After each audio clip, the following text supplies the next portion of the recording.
So I was looking at a couple of lists over the weekend to do my weekly analysis of undefeated armies, and was here at the Dusty's 11th edition 40k GT, where we take a look at Innes Wilson, one of the best Warhammer players in the world from Team StatCheck. And he ran this very cool Assimilation Swarm style list. He's got 2 Hive Tyrants attached to Tyrant Guard, and as we scroll down the list, we can notice that he's also backed that up with 2 additional units of Tyrant Guard. Now, Tyrant Guard are not a battle line unit. You cannot take more than 3 of them, so 4 units is, of course, illegal. So why do we list 4 units of Tyrant Guard in this particular list? Now, we can see that this is built using the official Warhammer 40k app using data version 9.2.5.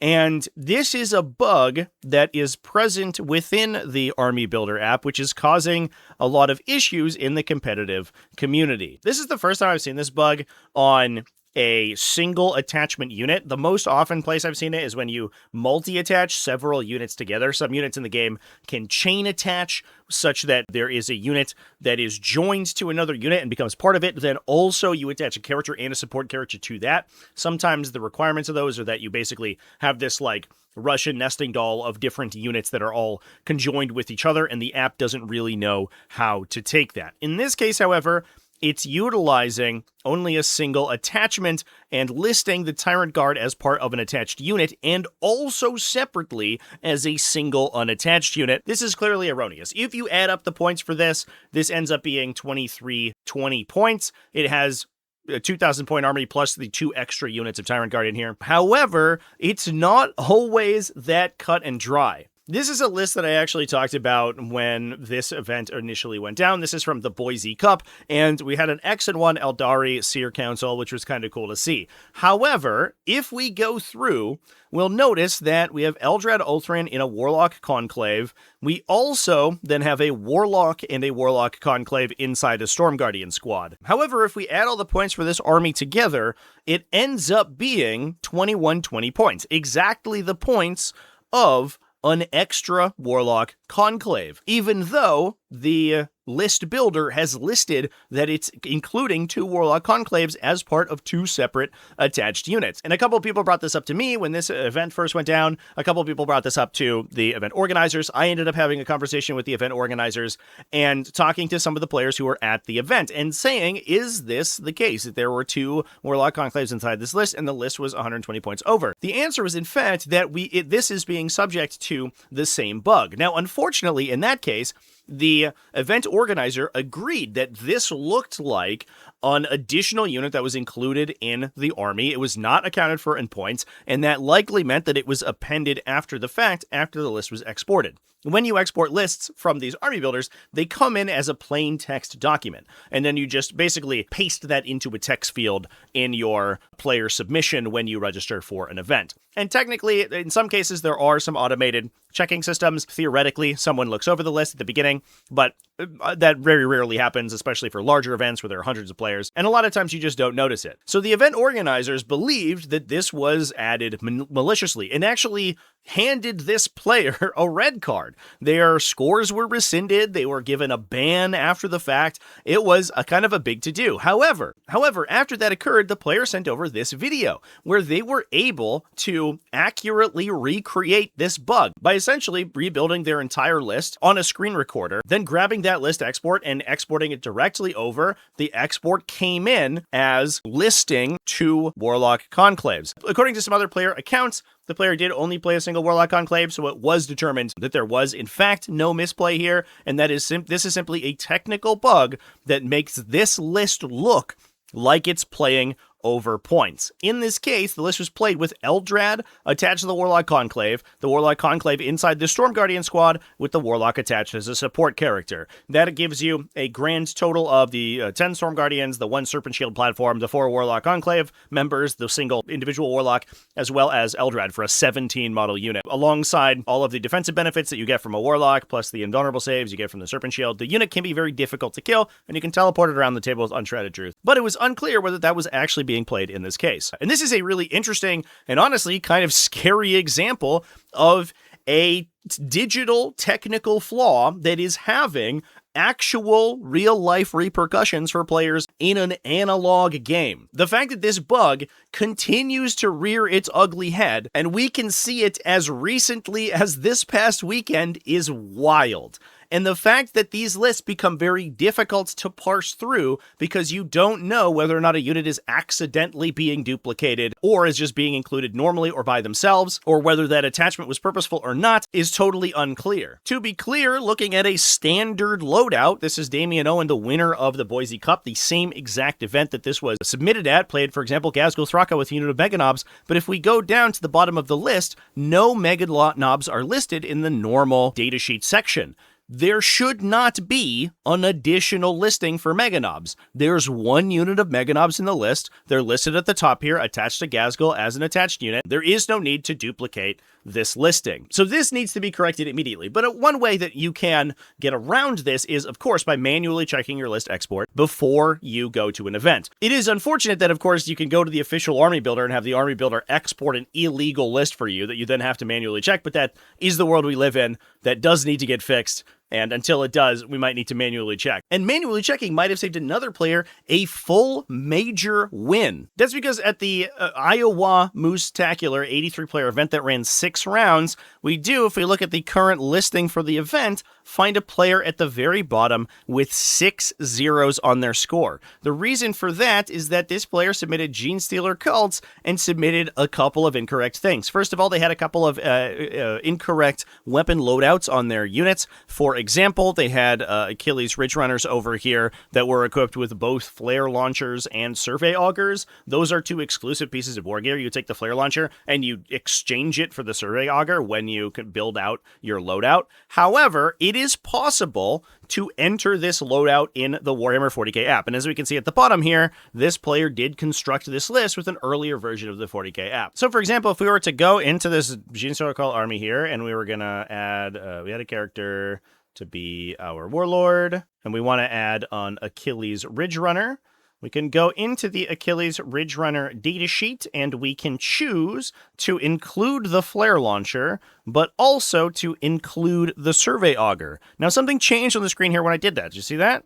We go here, our list passes all inspections. When we add the second survey auger, as this player did, it comes up with this little error message. Invalid war gear selected for Achilles Ridge Runners. That was also why it's important to add a character in here, because if we deselect Warlord, Warlord will also be required. The real issue in this case, clearly you want to be taking the upgraded war gear option in the Achilles Ridge Runner. It's not that big of an issue to correct this problem, but the real problem in this player's case is that he was able to take a Locus. A Locus is a support character, which is a character that must be included in a unit. It must be attached. There is no legal way to include a support unit inside your army without it attaching to a separate unit. You cannot include it as an individual. It is not a case where if it doesn't attach, it gets destroyed or something like that. The list is simply illegal and cannot be played if you have a character that has the support rule that is not embedded inside another unit. This player clearly included a Locus. They had no legal attachment points for that Locus because they had attached units that already had attached support characters, so could not get a second one. So this Locus was used as a single individual unit. And for 35 points for a little character who's pretty good at fighting, that's actually an incredible deal. I would love to take individual Locuses in my army. They have deep strike. They're hard to screen out because they're single model. It's a unit that is costed specifically around being a support unit. And this is what got this player zeroed out on their scores. Now, if we were to go and add a Locus to our imaginary Genestealer cult army, we would get a little tiny error message here. Locus must be attached to a bodyguard unit because he is a support unit. Now, if we already have error messages because we have invalid war gear and maybe we haven't selected our character, this is kind of easy to forget about. And nothing else in the app requires you to correct these issues, which means we can just go to export and we just export the list and can put this into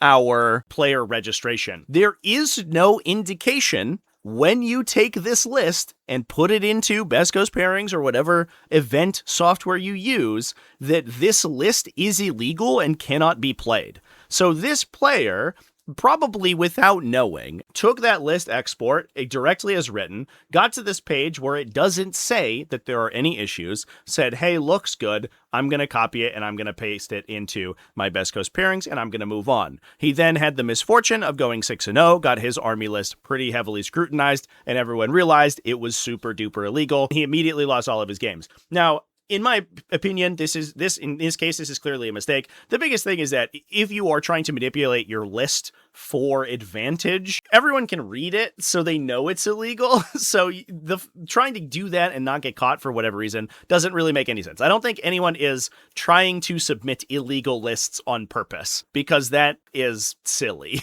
But that said, it is crazy that you are able to build a list with errors in it that can A, be exported, and B, be exported without notifying those errors. This error page should be included in your roster.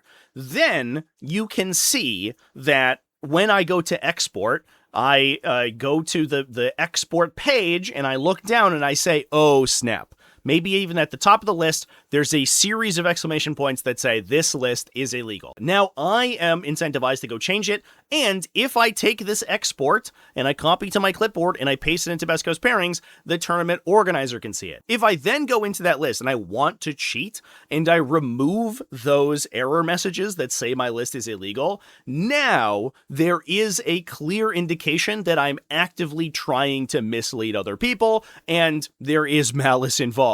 This would solve every instance of problems like these where people forget that they have support characters, where people forget that they've selected multiple war gear options, where people forget that they've, clicked heavy weapons or forgotten to switch out the weapons on their units. People can't then forget that they haven't put a warlord in. Having an indicator when you go to an event would be an incredible boon for everyone involved, especially given the fact that Games Workshop is pushing really hard to make their app the number one way to both play and submit lists in Warhammer 40k. You can now link your app with your opponent so you can see their lists in real time, so that you can trade scores in real time. You can link it directly to tournament organizer apps like Best Coast Pairings to immediately slip over your list to them. Of course, in this case, this is also just dramatic incompetence. The fact that we didn't look at the little exclamation point at the bottom is crazy. The fact that we didn't know that the Locus, it was a support character, or didn't catch that it was a support character,